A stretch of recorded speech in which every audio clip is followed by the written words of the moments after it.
Social service கேர்ளாக Instagram பயோவில் மட்டுமல்லாமல் நேரிலும் ஒரு சமூக சேவகியாக தன்னை அடையாளப்படுத்திக் கொண்டவர்தான் இந்த திருநங்கை மது. பல காவல் நிலையங்களுக்கு சென்று பாதிக்கப்பட்டவர்களுக்காக குரல் கொடுத்த இவரை இன்று ஆரணி தாலுகா போலீசார் 5 மாத பிஞ்சு குழந்தையை கடத்தி 6 லட்சம் ரூபாய் பணம் கேட்டு மிரட்டிய வழக்கில் கைது செய்து வேலூர் சிறையில் அடைத்திருக்கிறார்கள்.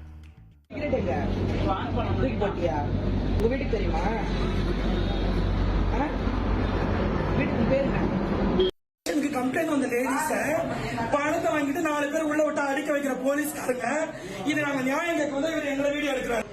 என்னோட சர்வீஸ்ல பாதி இருக்க மாட்டேன். என்கிட்ட என் சைடு இருக்கவங்க ஏமாத்தணும் தலைகள் நடக்கவே நடக்காது. ஒன்று செட்டில்மெண்ட் பண்ணல உள்ள போ. திருவண்ணாமலை மாவட்டம் ஆரணி அருகே உள்ள குன்னத்தூர் கிராமத்தைச் சேர்ந்தவர் அக்ஷயா. 24 வயதான இவர் செய்யாறில் உள்ள தனியார் கல்லூரி ஒன்றில் MSc படித்து வந்திருக்கிறார். தாய் தந்தை இருவரும் இறந்துவிட்ட நிலையில் அக்ஷயா தனது தம்பியோடு வசித்து வந்திருக்கிறார். இந்த சூழலில் கல்லூரியில் ஒன்றாக படித்து வந்த காமேஷ் என்ற இளைஞரோடு அக்ஷயாவுக்கு பழக்கம் ஏற்பட்டிருக்கிறது. இருவரும் நெருங்கி பழகியதில் அக்ஷயா கர்ப்பம் தரித்திருக்கிறார். இந்த விஷயம் வெளியே தெரிந்ததும் காமேஷ் அக்ஷயாவை ஒரு கோவிலில் வைத்து திருமணம் செய்திருக்கிறார். அதன் பிறகு வேறொரு பெண்ணை காமேஷ் திருமணம் செய்ததாக சொல்லப்படுகிறது. இதனால் அக்ஷயா காமேஷ் மீது ஆரணி அனைத்து மகளிர் காவல் நிலையத்தில் புகார் அளித்திருக்கிறார். அந்த வழக்கின் விசாரணை நடந்து வருகிறது.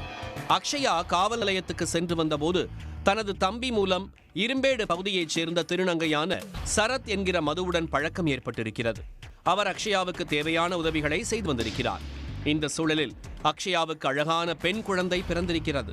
கல்லூரியில் தேர்வு நடந்து வந்ததால் அக்ஷயா குழந்தையை மதுவிடம் விட்டுவிட்டு காலேஜுக்கு சென்று வந்ததாக சொல்லப்படுகிறது. பெற்றோர் இல்லாததால் அக்ஷயாவையும் குழந்தையையும் தாயை போல கவனித்து அவர்களுக்கு தேவையான எல்லாவற்றையும் மது செய்து கொடுத்ததாக சொல்லப்படுகிறது. அதோடு குழந்தைக்கு பெயர் சூட்டும் விழா நடத்தியும் அழகு பார்த்திருக்கிறார் மது. பெற்ற தாய் இருந்திருந்தால் கூட இப்படி கவனித்திருக்க மாட்டார் என்று நெகிழ்ந்து போயிருந்த அக்ஷயாவுக்கு மதுவின் பாசத்துக்கு பின்னால் ஒரு கணக்கு இருந்தது தெரிந்திருக்க வாய்ப்பில்லை.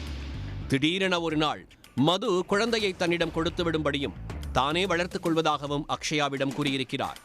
இதை சற்றும் எதிர்பாராத அக்ஷயா அதிர்ந்து போய் அதற்கு மறுப்பு தெரிவித்திருக்கிறார். இதன் பிறகுதான் மதுவின் நடவடிக்கைகள் மாறத் தொடங்கின. குழந்தையை காஞ்சிபுரத்தில் உள்ள தனது பெற்றோரிடம் ஒருமுறை காட்டிவிட்டு வருவதாக கூறி 5 மாத பிஞ்சு குழந்தையை தூக்கிச் சென்றிருக்கிறார் மது. ஆனால் அதன் பிறகு திரும்பி வரவில்லை. இதனால் பதறிப்போன அக்ஷயா குழந்தையை திருப்பி கேட்கவே, இதுவரை உனக்கும் உன் குழந்தைக்கும் செலவு செய்த 6 லட்சம் ரூபாய் பணத்தை திருப்பி கொடுத்தால்தான் குழந்தையை திருப்பி தருவேன் என மது கராராக கூறியிருக்கிறார். இதை கேட்டு அதிர்ச்சியடைந்த அக்ஷயா ஆரணி தாலுகா காவல் நிலையத்தில் புகார் அளித்ததை தொடர்ந்து போலீசார் மதுவிடம் விசாரணை நடத்தி இருக்கிறார்கள். விசாரணை முடிவில் அவர் குழந்தையையும் கடத்தி பணம் கேட்டது உறுதியாகி இருக்கிறது. குழந்தையை மீட்டு அக்ஷயாவிடம் ஒப்படைத்த போலீசார் மது மீது 3 பிரிவுகளின் கீழ் வழக்கு பதிவு செய்து நீதிமன்றத்தில் ஆஜர்படுத்தி வேலூர் மத்திய சிறையில் அடைத்திருக்கிறார்கள்.